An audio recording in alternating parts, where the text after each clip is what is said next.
In case some of what I said at the end of the last clip got cut off, I'm gonna repeat myself because I do not know how much of it was lost. In the year of the Gregorian calendar, when Jesus returns, will begin with 22.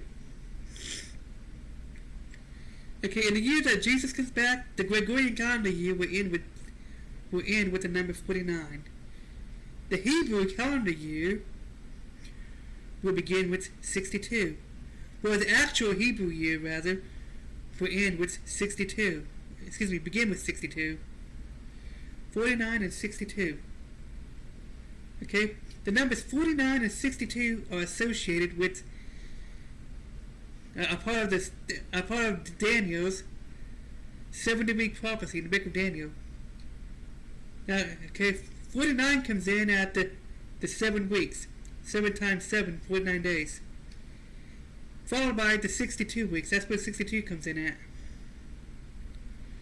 And 50, which can have multiple meanings, more than one meaning, can represent freedom from oppression. You know, and a burden, freedom from a burden. Well, when Jesus comes back, he's going to set people free from the burden of the Antichrist. He's going to overpower the Antichrist with the greatest of ease. Okay? Real easy. Okay? And watch this. I forgot to mention this in my Biblical Day video. I forgot. It totally slipped my mind. Okay, now. So when Jesus comes back, overthrows the Antichrist, that's also going to be when the millennial reign begins. Okay, so the millennial reign will end in 7250. Okay, that's going to be the Hebrew year, the actual Hebrew year, which I think by during that time the Hebrew calendar would be straightened out. I mean, you would think. Okay, 7250. Okay, 72 is 24 times 3. Both the numbers 24 and the number 3 have powerful biblical meanings. You can look them up. Number 24 is connected to God's government. You know, the 24 elders and stuff like that. It has to do with God's government and stuff. I don't remember exactly what else. And it's twice as much as the number 12, which is also connected to God's authority. It is one of God's numbers of completeness. The number 3 is also a number of completeness. So 12 times 3. Excuse me, 24 times 3. Which the number 24, like I said, has something to do with God's government. And the number 50 has more than one meaning, including that it can represent the Holy Spirit, and it can represent like Pentecost, it can represent freedom from a burden. So yeah, 6 a.m. Okay, so Jesus will come back at 6 a.m. on the 7th day of God's timeline. Okay? If you expect Jesus to come back at the first hour, don't think of like Gregorian calendar first hour. A new day begins at midnight, so think of the biblical first hour. Okay, so it can't be the biblical 24-hour day, because that's already come and gone. So it has to be the biblical daytime, which is 6 a.m., which in God's timeline is still a couple centuries away. Okay? So, yeah. So 6 a.m. on God's timeline is fill in the blank millennium 250. Okay, when the millennium ends in 250 in the Gregorian calendar, excuse me, in the Hebrew calendar year, 6 a.m. Excuse me, in the Hebrew year, I mean. Okay, the Hebrew year, or maybe it should be like biblical year or something, I don't know. Which is actually the Hebrew calendar year, which is supposed to say 6,023 right now. I mean, the 7,000 year timeline says that Jesus should have came back 23 years ago, and we should be in the millennial reign right now, according to the missing 240 years on the Hebrew calendar. The missing 240 years on the Hebrew calendar shows us where we are really at on God's timeline. Okay? So, Jesus is coming soon, but not our definition of soon. His definition of soon is still 227 years away, which equates to, let's see, somewhere around 5 hours and 27 minutes. Yeah. Because we are between 6:33 and 6:34 in the morning on the 7th day of God's timeline. We have been on the 7th day of God's timeline for 23 years. Ever since Rosh Hashanah of 1999. When the Hebrew calendar said 5760, it was actually 6,000 even. Which is the new millennium, the 7th millennium, the 7th day.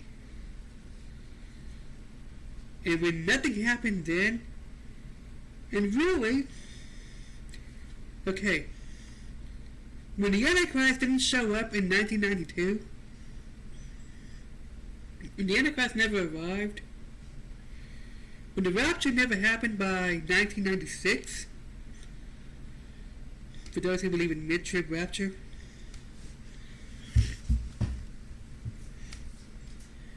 we should have known that we overlooked something. We should have known that something got overlooked.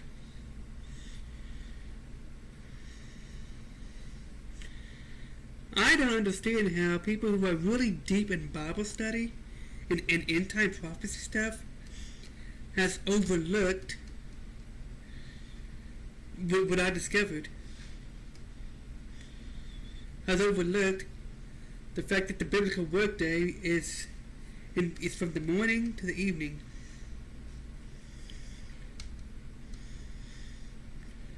Which is between 6 a.m. to 6 p.m. That is the biblical workday. That's when the biblical workday begins. And that means that the workday, at 6 a.m., 6 days of work. So on the workday,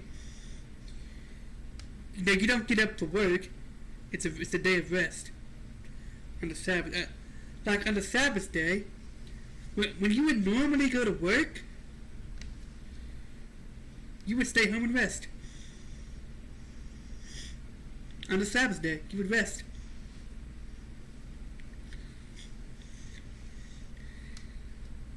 When during the other 6 days, the 6 days of work, you would get up and go to work. So picture this. Imagine having sort of a job where you work Sunday through Friday, and then you get Saturday off. So that's pretty much what this is. I mean, yeah. So, yeah. Pretty interesting stuff that we got going on here. Very interesting stuff. Very interesting stuff, yeah.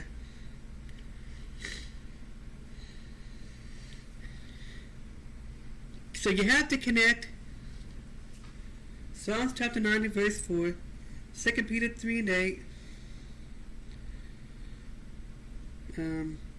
Genesis chapter 2, 1 through 3, Exodus chapter 20, 9 through 11. You have to connect those 4 verses to Mark chapter 15, 25 and 33, because I want to establish the biblical time. The 6 a.m. that's the beginning of the biblical day time. The biblical day time begins at 6 a.m. That's one of the verses. You also have to connect that to Matthew chapter 20, verses 1 through 16, the parable of the workers in the vineyard. It's all connected. You have to bring all of that together.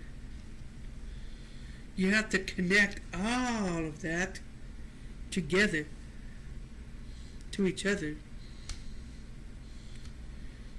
Okay? Pieces of the puzzle. The 7,000 year timeline, which is based on incomplete data, it should be 250 years longer, or 6 hours longer. Okay? So, and as you can plainly see, in God's timeline, 6 hours is 6 a.m. is 227 years away. None of us are gonna live long enough to see the rapture, unless we live to be over 200 years old. Yeah, unless we live to be well over 200 years old. Okay, so yeah, the rapture is not going to take place in our life. In our lifetime, we're not going to see it.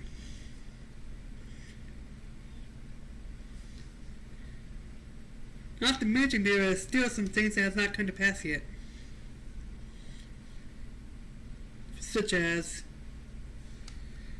okay, I believe, and it makes perfect sense, the prophecy about Israel taking back their land, that means all of the promised land. Israel must take back the entire promised land. Okay? And I looked it up, and apparently they only take back some of their land. They still don't have all of their land yet. That was given to Father Abraham. They still don't have all of it. They still don't have all of Canaan yet. They need to take back that. Okay, so I believe that the generation that sees Israel take back all of their land, that's the generation that will see the return of Jesus in the rapture. That's the generation that sees the rapture and the return of Jesus in that order. Okay? It's not happened yet. The greater works has not happened yet. In John 14:12, that's not happened yet. In fact, the church has even gotten away from the same works. We have people arguing, or at least wondering if miracles are still for today, if signs are still for today, if the gifts are still for today. So I believe that there's going to come a time where cessationism is going to be destroyed. It's going to die out. Okay? Because cessationism is going to get into the way of John 14:12. That kind of teaching will get into the way of John 14:12. But that's a different video, so don't try to get deep into that. Okay, so there's still some stuff that has not happened yet. I believe that a lot of people, and it makes a lot of sense, even people who are really deep in the end time prophecies, one of the biggest reasons that they have overlooked it is could have to do with confirmation bias, circumstantial facts, and possibly wishful thinking. Okay, and they're misinterpreting what they are seeing, the wickedness in the world that they are seeing right now, as end time signs that Jesus is just about to return at any moment.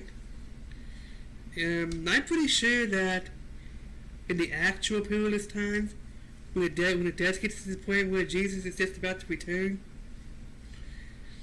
I'm pretty sure that those days are going to be a lot worse than the days that we are in now. Okay, those are going to be a lot worse days than this. You think these bad days are bad? And the days that when it does get to when it actually does come close to the return of Jesus, those people are going to think we had it easy. In that generation, those days will be hard. Those days are going to be a lot worse than what we're going through right now. Oh, and as for this red heifer thing, I don't know what's going on with this red heifer either, but if we still have a couple of the 227 years until the second coming, then not even this red heifer is proof that Jesus is just about to return at any moment. Even if they actually do use the ashes of this red heifer. Okay, just because they have everything ready doesn't mean it's going to be like right now, any moment. Okay? Now, in God's timeline, we are on the seventh day. It is going to be today.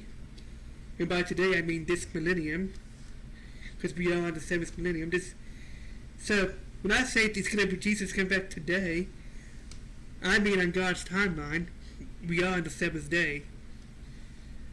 The 1,000 year day. We are on the seventh day. This is going to be the day when Jesus comes back. In about 5 hours and 27 minutes. On God's timeline. Okay? On God's timeline. Not our timeline. To us, it will be 200